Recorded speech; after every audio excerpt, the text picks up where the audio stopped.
यह मत जो मान हूँ। जय स्वामित्व मैं नीतू पांडे यूट्यूब चैनल पर सबका स्वागत करती हूँ। इस प्रसंग का वर्णन लंका कांड में मिलता है। इस प्रसंग में रावण को उसका पुत्र समझाता है कि नीति और नियम के विरुद्ध कोई कार्य नहीं करना चाहिए और सचेत रहना चाहिए। यह मत जो मानहु प्रभु मोरा, उभय प्रकार सुजसु जग तोरा। सुत सन कह दस कंठ रिसाई, असीमति सठ के ही तो ही सिखाई। अभी ते उर संशय होई, बैन मूल सुत भयो घमोई। सुनी पितु गिरा पुरुष अति घोरा, चला भवन कही बचन कठोरा। हितमत तो ही न लागत कैसे, काल बिबस कहूँ भेषज जैसे। संध्या समय जानी दस्सी सा, भवन चले वो निरखत भुज बीसा।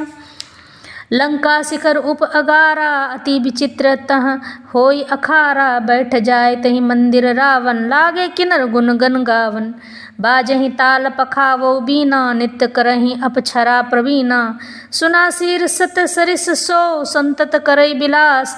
परम प्रभु रिपु शीस पर, तदपि सोच न त्रास।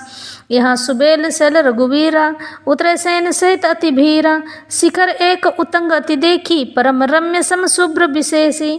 तह तरु किसलय सुमन सुहाए, लक्ष्मण रचि निज हाथ डसाए। ता पर रुचिर मृदुल मृग छाला, ते ही आसन आसीन कृपाला। प्रभु कृत शीस कपीस उछंगा, बाम दाहिन दिशि चाप निसंगा। दुह कर कमल सुधारत बाना, कह लंकेश मंत्र लगी काना। यदि वे स्त्री पाकर लौट जाएं तब तो व्यर्थ झगड़ा न बढ़ाए, ऐसा रावण का पुत्र कहता है। नहीं तो यदि न तो फिर यह तात सम्मुख युद्ध भूमि में उनसे हठ पूर्वक डट कर मार कर काट कीजिए। हे प्रभु, यदि आप मेरी यह सम्मति मानेंगे तो जगत में दोनों ही प्रकार से आपका सुयश होगा। रावण ने गुस्से में भरकर पुत्र से कहा, अरे मूर्ख, तुझे ऐसी बुद्धि किसने सिखाई है? अभी से हृदय में संदेह भय हो रहा है। हे पुत्र, तू तो बांस की जड़ में घमोई हुआ, यानी कि दीमक। तू मेरे वंश के अनुकूल या अनुरूप नहीं हुआ। पिता की अत्यंत घोर और कठोर वाणी सुनकर प्रहस्त ये कड़े वचन सहित कहता हुआ घर को चला गया। हित की सलाह आपको कैसे नहीं लगती है? आप पर कैसे असर नहीं करती है? जैसे मृत्यु के वश हुए रोगी को दवा नहीं लगती। संध्या का समय जानकर रावण अपनी 20 भुजाओं को देखता हुआ महल को चला गया। लंका की चोटी पर एक अत्यंत विचित्र महल था। वहाँ नाच गाना अखाड़ा जमता था। रावण उस महल में जाकर बैठ गया। किन्नर उसके गुण समूहों को गाने लगे।